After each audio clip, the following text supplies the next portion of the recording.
2023 ஆண்டு பிப்ரவரி 23 அன்று வெளிவந்துள்ள சொல்வனம் இலக்கிய இதழ் 337 மார்கரெட் யூசனாரின் மூலக்கதையை எழுத்தாளர் நிர்மல் தமிழில் மொழிபெயர்த்துள்ள வாங் ஃபோவின் மீட்சி என்னும் சிறுகதை.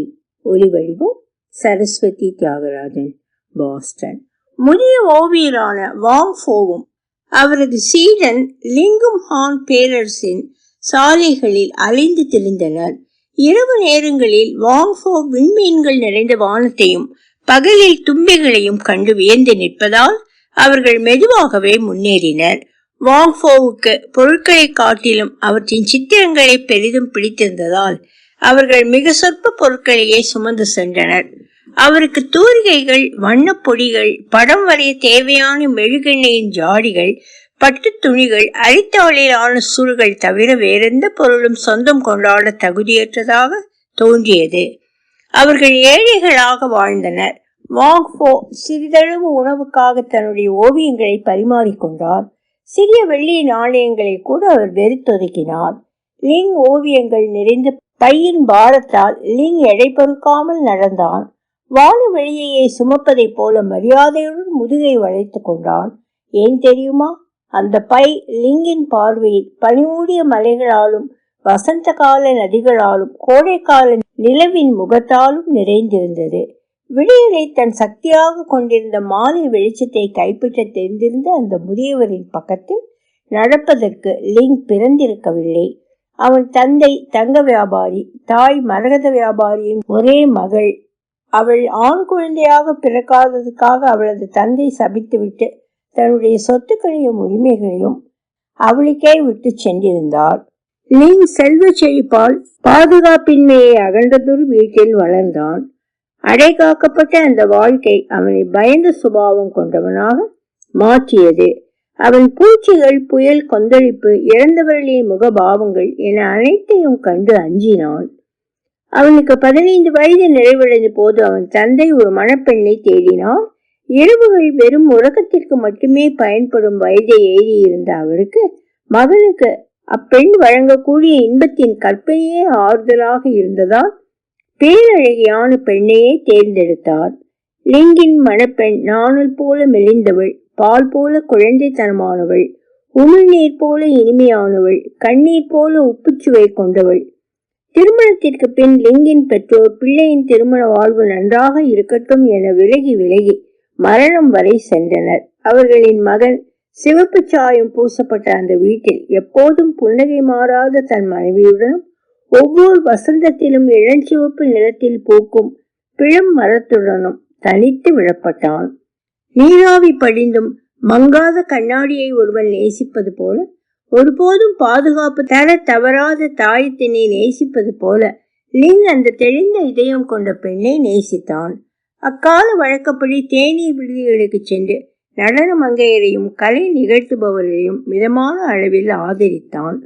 ஒரு நாள் இரவு அத்தகைய பிரபலமான தேநீர் விடுதிகளில் ஒன்றில் வாங் ஃபோ அவனது மேசையில் உடன் அமர்ந்திருப்பதை பார்த்தான். குடித்திருப்பவர்களின் தோற்றத்தை ஓவியமாக்கும் திறனை பெற தேடி அந்த முதியவர் மது அருந்தி இருந்தார். தன் கைக்கும் மது கிண்ணத்துக்கும் இடையேயுள்ள தூரத்தை துல்லியமாக அளக்க முயல்வது போல தலையை ஒரு புறமாக சாய்த்திருந்தார். அரிசி வைன் அன்று பழமையான அமைதியான கலைஞனின் நாவை கட்டவிழ்த்தது. அந்த இரவில் அமைதி என்பது ஒரு சுவர் என்பது போலவும் தன் வார்த்தைகள் அதில் வண்ணம் பூச வேண்டியவை என்பது போலவும் வாங் உரையாடினார். லிங் அவர் வழியாக புதிய அழகுகளை கண்டுணர்ந்தான். சுட சுட வரும் பானத்தின் புகையில் மங்களாய் குடிப்பவர்களின் முகங்களில் தெரியும் அழகு தெரிந்தது. நெருப்பின் நாக்குகளால் வருடப்பட்ட சுட்ட இறைச்சியில் அதன் சருமத்தில் பொன்னின் ஒளிர்வு எழுந்தது. மேஜை விரிப்பில் சிந்திய மதுவில் அற்புதமான இளஞ்சிவப்பு கரைகள் வாடிய இதழ்களாயின. திடீரென்று காற்றின் வேகம் ஜன்னலை திறந்தது. புயல் அறைக்குள் புகுந்தது. மின்னல் கீச்சென அப்பொழுது ஜொலித்த அழகை லிங் ரசிக்க வேண்டி வாங் ஃபோ விரைவாக குனிந்தார். அன்று விழிப்பில் ஆழ்ந்த லிங் அப்பொழுது முதல் புயலை கண்டு அஞ்சுவதை நிறுத்தினான். முதியவரான ஓவியர் வாங்ஃபோவின் கட்டணத்தை லிங் செலுத்தினான். வாங்ஃபோவிற்கு பணமோ படுக்கையோ வாழிடமோ இல்லை. லிங் அவரிடம் பணிந்து தஞ்சம் வழங்கினான். இருவரும் சேர்ந்து நடந்தனர். லிங் ஏந்திய விளக்கின் ஒளி நடக்கும் வழியில் தேங்கிய நீரில் மின்னலையும் பளபளப்பையும் எரிந்தது. தன் வீட்டின் சுவர்கள் தான் நினைத்திருந்தது போல சிவப்பு சாயப்பொடியின் நிறத்தில் இல்லை, மாறாக அழுக துவங்கிய ஆரஞ்சு பழத்தின் நிறத்தில் இருந்தது என லிங் அன்றிரவு வியப்புடன் கவனித்தான். லிங் வீட்டின் முற்றத்தில் அதுவரை யாரும் கவனிக்காமல் இருந்த மென்மையான புதர் ஒன்றின் வடிவத்தை வாங்ஃபோ சுட்டி காட்டினார். தன் கூந்தலை உலர வைக்கும் இளம் பெண்ணின் நிழல் உருவத்தோடு அதை ஒப்பிட்டார். முற்றத்தினை தாண்டி நடக்கும் பாதையில் இருந்த சுவரின் விரிசல்களில் ஊர்ந்து செல்லும் எறும்பின் அலைபாயும் பாதையில் கவனம் சிதறி தடுமாறும் நடையுடன் மெதுவாக நடந்தார். அப்போது லிங்கின் மனத்தில் அந்த சிறு உயிரினங்கள் மீதிருந்த அச்சம் மறைந்தது. அந்த கணத்தில் வாங்ஃபோ தனக்கொரு ஆன்மாவை, புதியதொரு பார்வையை வழங்கியுள்ளார் என்பதை லிங் உணர்ந்தான். தன் பெற்றோர் உயிர் நீத்த அறையிலேயே அந்த முதியவரை மரியாதையுடன் உறங்க வைத்தான். அலையென வீசும் வில்லோ மரத்தடியில் யாழ்மீட்டும் பழங்காலத்தினை சேர்ந்த இளவரசி ஒருவளின் ஓவியத்தை வரைய வேண்டும் என்று வாங்ஃபோ பல ஆண்டுகளாக ஒரு கனவு கண்டிருந்தார். ஆனால் எந்த பெண்ணையும் அவ்வளவு கற்பனைக்குள் அவரால் பொருத்த முடியவில்லை. லிங் பெண்ணல்லாதவன் என்பதால் அதற்கு ஏற்றவனாக இருந்தான். பின்னர் வானுயர்ந்த செடார் மரத்தடியில் வில்லொன்றினை வளைக்கும் இளவரசனின் ஓவியத்தை வரைய வாங்ஃபோ விரும்பினார். அவரது காலத்து இளைஞர்கள் யாரும் அந்த கற்பனைக்கு ஏற்றவாறு இருப்பதாக அவருக்கு தோன்றவில்லை. லிங் தன் மனைவியை தோட்டத்து பிளம் மரத்தடியில் வில்லும் அம்பும் ஏந்தி நிற்க வைத்தான். பின்னர் வாங்ஃபோ அவளை மேகங்களுக்கிடையே பறக்கும் தெய்வ பெண்ணாக வரைந்தார். இது மரணத்தின் முன் அறிவிப்பு என அவள் கண்ணீர் சிந்தினாள். லிங்கின் மனைவி தன் நிஜ வடிவத்தை விட வாங்ஃபோவின் தூரிகையில் உயிர் பெற்ற தன் உருவங்களையே லிங் பெரிதும் நேசித்ததால் பொயிலிலும் பேய் மழையிலும் சிக்கிய மென்மலரென தன் முக அழகை இழந்தாள். ஒரு புலரியில் இளஞ்சிவப்பு மலர் குவியல்களால் கனத்திருந்த பிளம் மரத்தில் மென் பட்டால் கழுத்தை நெருக்கி உயிர் துறந்தவளாய் காணப்பட்டாள். தென்றலில் ஆடிய அவள் கருங்கூந்தலில் உயிர் கொண்ட பட்டு துணி பின்னி கிடந்தது. முன்னெப்போதையும் விட மெல்லியவளாய் தொன்மை கவிஞர்கள் புகழ்ந்து பேசிய பேரு அழகிகளின் தூய்மையுடன் காட்சியளித்தாள். அன்றிலிருந்து லிங் மரணத்தின் முகத்தை நோக்கி நடுங்கவில்லை. மரணம் தழுவிய முகங்களில் படியும் பசுமை கலந்த நிறம் வாங்ஃபோவின் கலை நெஞ்சை கொள்ளை கொண்டதால் அவளை இறுதி முறையாக வரைந்தார். அவரது சீடரான லிங் வண்ணங்களை அரைத்து கொடுக்கும் படியில் அத்தனை ஆழ்ந்திருந்தான். கண்ணீர் சிந்தவே மறந்து போனான். மேலை தேசத்தில் இருந்து வரும் ஊதா வண்ண குவளைகளை தன் ஆசானுக்கு பெற்றுத்தர லிங் படிப்படியாய் தன்னிடமிருந்த அடிமைகளையும் பச்சை பவள கற்களையும் நீரூற்றில் மிதந்தாடிய பொன்னிற கொய் மீன்களையும் விற்று தீர்த்தான். இல்லம் வெறுமையானதும் இருவரும் பயணமானார்கள். லிங் தன் இறந்த காலத்தின் கதவுகளை என்றென்றைக்குமாக அடைத்தான். நகரத்து மனிதர்களின் முகங்கள் அழகையோ அவலத்தின் மறை பொருட்களையோ இனியும் வெளிப்படுத்த இயலாது என உணர்ந்த வாங்ஃபோவின் உள்ளம் வெறுப்புற்றது. அதன்பின் ஆசானும் சீடனும் ஹான் பேரரசின் நெடும் பாதைகளில் அலைந்து திரியும் பயணிகளானார்கள். கிராமங்களிலும் நகர விளிம்புகளிலும் கோட்டை வாயில்களிலும் மாலை பொழுதில் அலைந்து திரியும் புலம்பெயர் பறவைகள் தஞ்சமடையும் கோயில் வாசல்களிலும் என அவர்களின் புகழ் அவர்களுக்கு முன்னால் எல்லா பக்கமும் பரவியது. வாங்ஃபோவிற்கு ஓர் அற்புத சக்தி உண்டென சொன்னார்கள். அவர் தனது ஓவியங்களில் கண்களில் இறுதியாக இடும் வண்ணத்தின் மூலம் அவற்றுக்கு உயிரூட்டுவதாக சொன்னார்கள். நாட்டுப்புற மக்கள் காவல் நாய்களின் ஓவியங்களை வரைந்து தருமாறு வேண்டினர். பிரபுக்கள் வீரர்களின் உருவங்களை கூறினர். துறவிகள் அவரை ஞானி என போற்றினர்.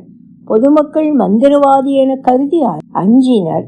இப்படி வெவ்வேறு கருத்துக்கள் வழியே தோன்றிய நன்றி உணர்வு, அச்சம், வணக்கம் ஆகியவற்றின் பல்வேறு வெளிப்பாடுகளை ஆராய முடிந்ததால் வாங்ஃபோ மகிழ்வுற்றார். லிங் அன்றாட உணவுக்காக பிச்சை எடுத்தான். தன் குருவின் தூக்கத்தை காவல் காத்தான். அவர் மகிழ்வுற்றிருக்கும் தருணங்களில் அவருடைய பாதங்களை மெதுவாய் வருடி கொடுத்தான். விடியல் நெருங்கும் வேளையில் ஆசான் உறங்கிக் கொண்டிருக்கையில் புதர்களுக்கும் நாணல்களுக்கும் அப்பால் நாணமுற்று ஒளிந்திருக்கும் நிலப்பரப்புகளை தேடி அலைவான். இரவு நேரங்களில் தன் ஆசான் மனம் தளர்ந்தோ ஏமாற்றமுற்றோ தன் தூரிகைகளை தரையில் வீசும்போது லிங் அவற்றை பொறுக்கி எடுப்பான். வாங்ஃபோவின் ஆன்மாவை கலைவெறி மீண்டும் ஆட்கொள்ளும் வரை அதை கவனமாய் பாதுகாத்து வைப்பான்.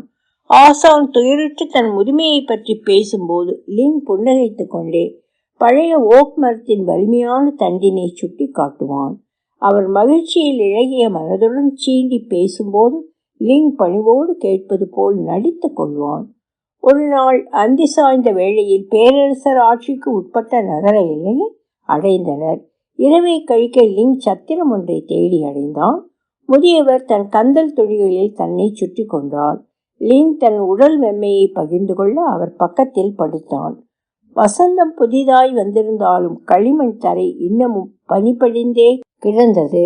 விடியல் பொழுதில் சத்திரத்தின் கூடத்தில் ஓசை ஒலிக்கும் காலணி சத்தங்கள் எதிரொலித்தன. சத்திரக்காரரின் பயந்த முணுமுணுப்புகளுக்கு இறைச்சலுடனான கூச்சல்கள் பதிலளித்தன. லிங் தன்னை நீட்டி முறுக்கி கொண்டே நேற்று தன் குருவின் உணவுக்காக திருடிய அரிசி அடையை நினைத்தான். தன்னை கைது செய்யத்தான் வந்திருப்பார்கள் என்பதில் அவனுக்கு ஐயமில்லை. நாளை வாங்ஃபோவுக்கு உணவளிப்பவர் யார்? அடுத்த ஆற்றை கடக்க அவருக்கு உதவுவது யார் என அவன் கவலையுற்றான். வீரர்கள் விளக்குகளை முன்னே நீட்டியவாறு நுழைந்தனர்.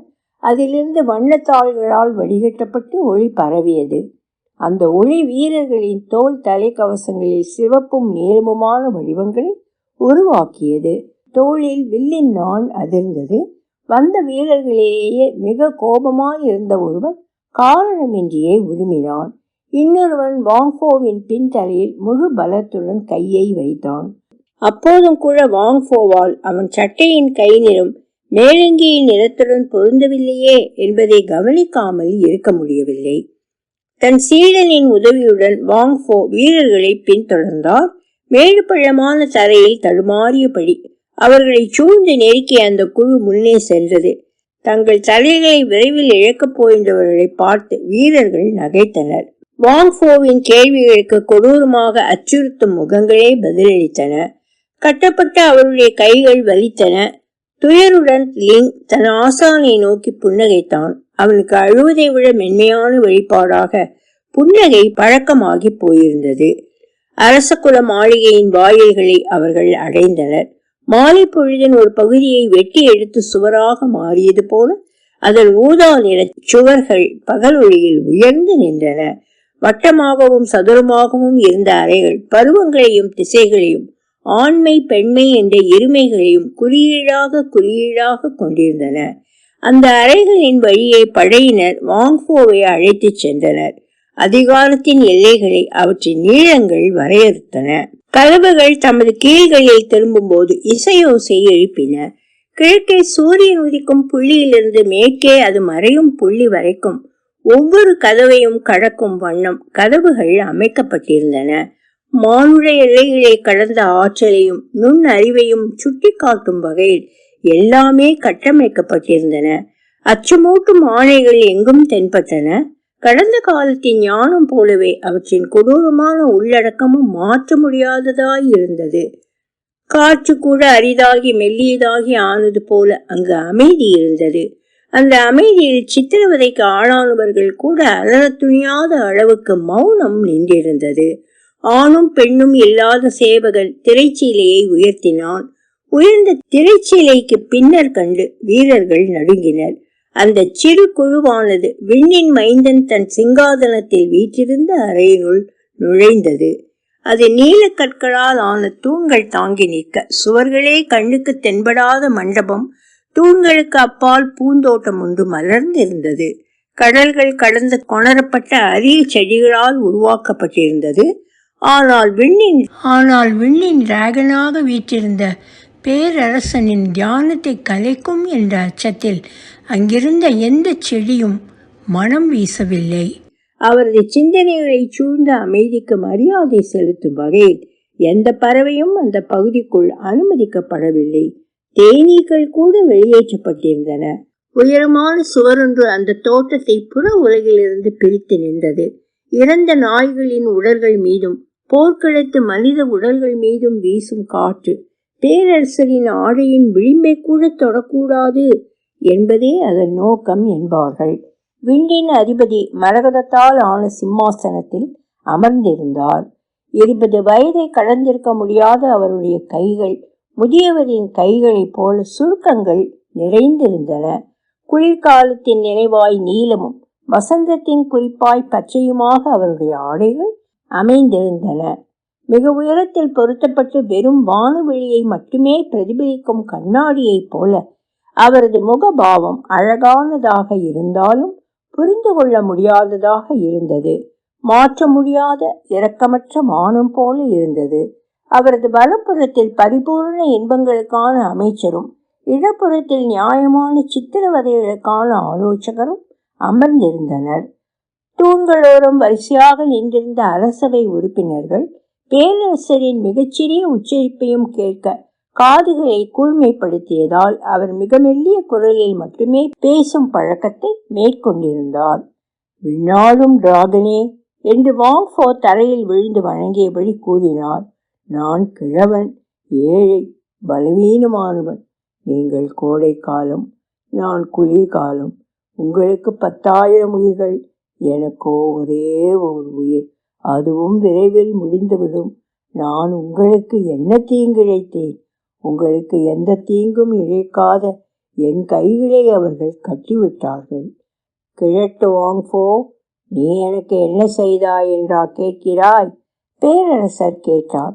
கேட்பவர் கண்களில் நீர் கொண்டு வரும் இனிமையை அவரது குரல் கொண்டிருந்தது. அவர் தனது வலக்கரத்தை உயர்த்திய போது அவரது மோதிரம் மரகத கல்லாலான தரையில் பிரதிபலித்தது. மோதிரத்தினை தரை கடல் பாசி போல் பச்சையாக்கியது. அந்த நீண்ட மெல்லிய விரல்களை கண்டு வாங் ஃபோ வியந்தார். மரண தண்டனைக்குரிய அளவுக்கு மோசமான ஓவியம் ஏதேனும் தாம் வரைந்திருக்கிறோமா என நினைவுபடுத்த முயன்றார். ஆனால் அத்தகைய குற்றத்தை நினைவு கூற முடியவில்லை. அரண்மனை சூழலுக்குள் அவர் அதிகம் நுழைந்ததில்லை. மாறாக விவசாயிகளின் குடிசைகளையோ, நகரங்களில் விலைமாதர் குடிசைகளையோ, துறைமுகத்து மீனவர்கள் சண்டையிடும் மதுக்கடைகளையோ விரும்பியதால் அது சாத்தியமற்றதாகவே தோன்றியது.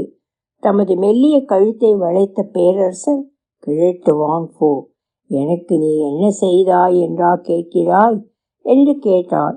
சொல்வதை கேள்.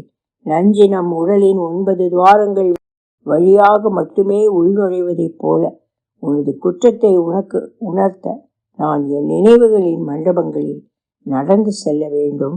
என் வாழ்க்கையை முழுவதும் சொல்ல வேண்டும். என் தந்தை உன் ஓவியங்களின் தொகுப்பொன்றை அரண்மனையின் மிக ரகசியமான அறைகளில் வைத்திருந்தார். ஏனெனில் அந்த ஓவியங்கள் சாதாரண பார்வைகளிலிருந்து பாதுகாக்கப்பட வேண்டும் என்று அவர் கருதினார். வாங் ஃபோ, அந்த அறைகளில்தான் என்னை வளர்த்தார்கள். என் எதிர்கால குடிமக்களின் கொந்தளிப்பான உணர்வலைகள் என் தூய்மையை சிதறடிக்காமல் தடுப்பதற்காக எனக்கு பெரும் தனிமையை ஒதுக்கினர். நிழல்கள் என்னை தொட்டுவிடக்கூடும் என்ற அச்சத்தில் எவரும் என் கதவுகளை கடந்து செல்ல அனுமதிக்கப்படவில்லை. எனக்கு பணிவிடை செய்ய அனுமதிக்கப்பட்ட சில பணியாளர்கள் கூட தங்களை முடிந்தவரை காட்டிக் கொள்ளாமலேயே இருந்தனர். நேரம் முடிவற்ற சக்கரமாக சுழன்றது. உன் ஓவியங்களின் வண்ணங்கள் விடியலில் உயிர் பெற்று மாலையில் வெளியின. இரவில் தூக்கம் வராத போதெல்லாம் அவற்றையே பார்த்து கொண்டிருந்தேன். தொடர்ச்சியான 10 ஆண்டுகள், எண்ணற்ற இரவுகள் நான் அவற்றையே பார்த்தேன். பகல் நேரங்களில் மனப்பாடமாகி போன வடிவமைப்புகள் கொண்ட விரிப்பில் அமர்ந்து என் மஞ்சள் பட்டு முழங்கால்களின் மீது வெறும் கைகளை ஓய்வாக வைத்தபடி எதிர்காலம் எனக்கு வாக்களித்த இன்பங்களை கனவு கண்டேன். ஹான் பேரரசை மையமாக கொண்ட உலகத்தை என் உள்ளங்கை போல கற்பனை செய்தேன். அது என் கைரேகைகள் போல ஓடிய 5 ஆறுகளால் பிரிக்கப்பட்டு இருந்தது. அரக்கர்கள் பிறக்கும் 5 கடல்களால் சூழப்பட்டு அதற்கும் அப்பால் வானத்தை தாங்கும் மலைகள் கொண்டிருந்தது. இவற்றையெல்லாம் கற்பனை செய்ய உன் ஓவியங்கள் எனக்கு உதவின. கடல் உன் ஓவியங்களில் உள்ளதைப் போலவே இருக்கும் என்று நீ என்னை நம்ப வைத்தாய். அந்த நீளம் எவ்வளவு ஆழமானது என்றால் அதனுள் விழும் கல் கூட நீலமணியாக மாறிவிடும் போல் இருந்தது. பெண்கள் என்பவர்கள் வெறும் மலர்கள் போல், உன் ஓவிய தோட்டங்களில் காற்றில் ஆடிச் செல்லும் பூக்கள் போல வெறும் மலர்தலும் கூம்புதலும் மட்டுமே அறிந்தவர்கள் என்று நீ என்னை நம்ப வைத்தாய். நம் கோட்டைகளின் எல்லைகளை காக்கும் மெல்லிய இளம் வீரர்கள், நம் இதயத்தை துளைக்கும் அம்புகளை போன்றவர்கள் என்றும் நீ என்னை நம்ப வைத்தாய். 16 வயதில் என்னை உலகிலிருந்து பிரித்த கதவுகள் திறக்கப்பட்டன. மேல் மாட திண்ணைகளுக்கு சென்று மேகங்களை பார்த்தேன். ஆனால் அவை உன் ஓவியங்களின் மாலை பொழுதுகளை விட அழகற்றவையாக இருந்தன. பல்லக்கில் பயணித்தேன். நான் எதிர்பார்க்காத பாறைகளும் தூசியும் என்னை உலுக்கின. என் மாகாணங்களில் பயணம் செய்தேன். ஆனால் மின்மினி பூச்சிகளைப் போன்ற பெண்கள் நிறைந்த உன் தோட்டங்களை காணவில்லை. உடலே பூந்தோட்டமாக இருந்த அந்த பெண்களை நீ வரைந்திருந்தாய். கடலோரத்தின் கூர்மையான பாறைகளும் கைவிடப்பட்ட சிப்பிகளும் என்னை வெறுப்படைய செய்தன. தூக்கிலிடப்பட்டவர்களின் இரத்தம் உன் ஓவியங்களில் இருந்த மாதுளம்பழத்தின் சிவப்பை விட குறைந்த சிவப்பாகவே இருந்தது. கிராமங்களின் ஒட்டுண்ணிகள் நெற்பயிர்களின் அழகை நான் ரசிக்க முடியாமல் தடுத்தன. இறைச்சி கடைகளில் கொக்கிகளில் தொங்கும் இறந்த மாமிசம் எவ்வளவு வெறுப்பூட்டியதோ அதே அளவுக்கு பெண்களின் உடல்கள் என்னை வெறுப்படைய செய்தது. என் வீரர்களின் பண்பற்ற சிரிப்பு என்னை குமட்டலடைய செய்தது. முதிய வஞ்சகனே, நீ என்னிடம் பொய் சொன்னாய். இந்த உலகம் என்பது யாரோ ஒரு முட்டாள் ஓவியன் வெற்றிடத்தில் வீசிய குழப்பமான வண்ண துளிகளின் திரட்சி மட்டுமே. நம் கண்ணீரால் இடைவிடாது அழிக்கப்படும் வண்ண துளிகள். ஆண் பேரரசு மிக அழகானது அல்ல. நானும் பேரரசன் அல்ல. ஆளத்தகுந்த ஒரே பேரரசு உன்னுடையது மட்டுமே வாங்கோ. உன் உலகம் 1000 வளைவுகளும் 10,000 வண்ணங்களும் கொண்டது. பனி எப்போதும் முடிவாத மலைகளையும் பிச்சி பூக்கள் எப்போதும் வாடாத வயல்களையும் ஆள்பவன் நீ மட்டுமே வாங்கோ. இப்போது நான் உன் சாபத்தின் வேதனையை கண்டுகொண்டேன். என்னிடம் உள்ள அனைத்தும் எனக்கு வெறுப்பூட்டுகின்றன. என்னால் அடைய முடியாதவற்றை மட்டுமே நான் விரும்புகிறேன். நீ தப்பிக்க முடியாத ஒரே சிறையில் உன்னை அழைக்க நான் முடிவு செய்துவிட்டேன். உன் கண்கள் உன் ராஜ்யத்திற்கான மாய வாயில்கள். அவற்றை எரித்து விடுவேன். உன் ராஜ்யத்தின் இதயத்திற்கு இட்டு செல்லும் 10 கிளைப்பாதைகள் கொண்ட 2 பெரு வழிகளான உன் கைகளை வெட்டி விடுவேன். என் சொற்கள் புரிகின்றனவா வாங்ஃபோ? அந்த தண்டனையை கேட்டதும் சீடனாகிய லிங் தன் இழுப்பு பட்டையிலிருந்து பல்லில்லாத கத்தி ஒன்றை உருவி பேரரசன் மீது பாய்ந்தான். ஆனால் அவன் விண்ணின் மைந்தனை நெருங்குவதற்கு முன்பே 2 காவலர்கள் அவனை பிடித்து கொண்டனர். டிராகனை போன்ற பேரரசன் புன்னகையுடன் மெல்லிய குரலில், கிழட்டு வாங்ஃபோ, உன்னை இந்த அளவு நேசிப்பவர்கள் இருந்ததற்காகவும் நான் உன்னை வெறுக்கிறேன். இந்த நாயை கொல்லுங்கள் என கூறினார். தன் ரத்தம் சிதறி ஆசானுக்கு அவமரியாதை ஏற்படுத்திவிடக் கூடாது என்பதற்காக லிங் விரைவாக பின்னோக்கி நகர்ந்தான்.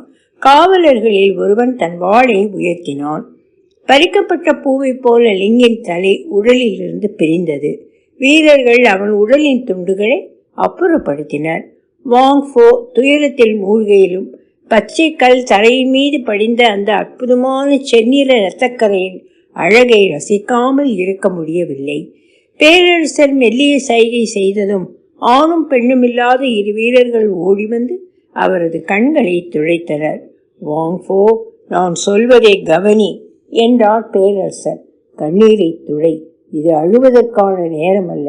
உன் கண்களில் மிஞ்சியிருக்கும் ஒளி ஒரு முக்கியமான காரியத்துக்காக பயன்பட போகிறது. துக்கத்தின் மூடுபனி அதை கெடுத்துவிடக்கூடாது. நான் உன்னை வன்மத்தாலோ கொடூரத்தாலோ கொல்ல விரும்பவில்லை. எனக்கு வேறொரு திட்டம் இருக்கிறது. என்னிடம் உன் ஓவியங்களின் தொகுப்பு இருக்கிறது. அதில் முடிக்கப்படாத அற்புதமான கோடுகளை கொண்ட படம் ஒன்று உள்ளது. ஆற்று முகத்தில் மலைகளின் பிம்பம் அதில் தெரிகிறது. சிறியதாக இருந்தாலும் கண்ணாடி கோலத்தில் தெரியும் பிம்பம் போல உண்மையான மலைகளை விட அதன் உண்மைத்தன்மை மேலோங்கி நிற்கிறது. வாங்கோ, அந்த படைப்பை நீ முடிக்கவில்லை. உன் சிறந்த படைப்பு வெறும் கோடுகளுடன் நின்றுவிட்டது. தனிமையான பள்ளத்தாக்கில் உட்கார்ந்திருந்த போது பறந்து சென்ற பறவையோ அதை துரத்திய சிறுவனோ உன் கவனத்தை திருப்பி இருக்கலாம். பறவையின் அழகோ சிறுவனின் கண்ணமோ கடலின் ஊதா நிற அலைகளை நீ மறக்கச் செய்திருக்கலாம். கடலின் போர்வையையும் பாறைகளில் விரித்த கூந்தலையொத்த கடற்பாசிகளில் நீ முடிக்கவில்லை.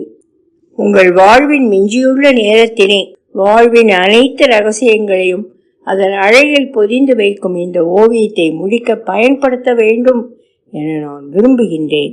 உங்களை விட்டு விலகி போகும் உங்கள் கைகள் பட்டின் மேல் நடுங்கி ஆடும் அந்த நொடியில் முடிவிலியின் பேரழகு உங்கள் படைப்பினுள் ஊடுருவி பாயும் என்பதில் எனக்கு சிறிதும் ஐயமில்லை. அழிவின் விளிம்பில் நிற்கும் உங்கள் விழிகள் மானுட உணர்வின் எல்லையை தொடும் இடத்தில் புதிய உறவுகளின் நுட்பங்களை காணும் என்பதில் என் நெஞ்சம் சந்தேகம் கொள்ளவில்லை. ஓவிய துணிதான் நீங்கள் ஒருபோதும் தழுவிய ஒரே காதலி என்பதை நான் அறிவேன். எனது இந்த இறுதி விருப்பம் என் தரப்பிலிருந்து உங்களுக்கு நான் அளிக்கும் பேரன்பு என்று நினைத்து கொள்ளுங்கள். இறக்கப் போகும் ஒரு மனிதனுக்கு காதலி அளிக்கும் அன்பளிப்பை போல நான் உங்களுக்கு சில தூரிகைகளையும் வண்ணங்களையும் வழங்குவதாக எண்ணிக்கொள்ளுங்கள். பேரரசரின் விரல் அசைவில் 2 அரண்மனை ஊழியர்கள் வாங் ஃபோ கடலையும் வானத்தையும் வரைந்த முடிவில்லாத ஓவியத்தை கொண்டு வந்தனர். வாங் ஃபோ கண்ணீரை துடைத்து தனது இளமை நினைவுகளை மீட்டு தந்த பழைய வரைவை கண்டு புன்னகைத்தார். பட்டின் மேல் வரையப்பட்ட சில கோடுகளில் காணப்பட்ட ஆன்மாவின் துடிப்பு முதிய வாங் ஃபோவால் இனி எட்ட முடியாதது. ஆனால் அதே நேரத்தில் அதில் ஏதோ முக்கியமான ஒன்று குறைந்திருந்தது.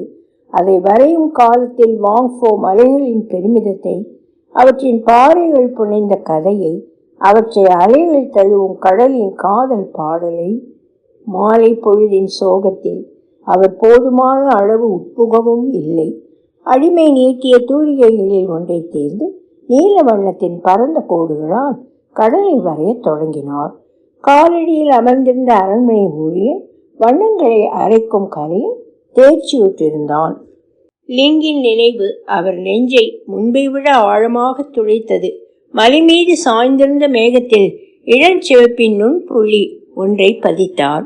கடலின் மேற்பரப்பில் சுருக்கங்கள் சில வரைந்தார். அவை கடலின் அமைதியை மேலும் ஆழப்படுத்தின. பச்சை கல்தரை மெல்ல ஈரமாகியது. ஆனால் தன் படைப்பின் உலையில் மூழ்கியிருந்த வாங் ஃபோவின் கண்களில் அது படவில்லை. பட்டுச்சுருளின் முன்புறத்தில் வெண்மையான படகு இப்போது முழுமுதற் பரப்பையும் நிறைத்தது.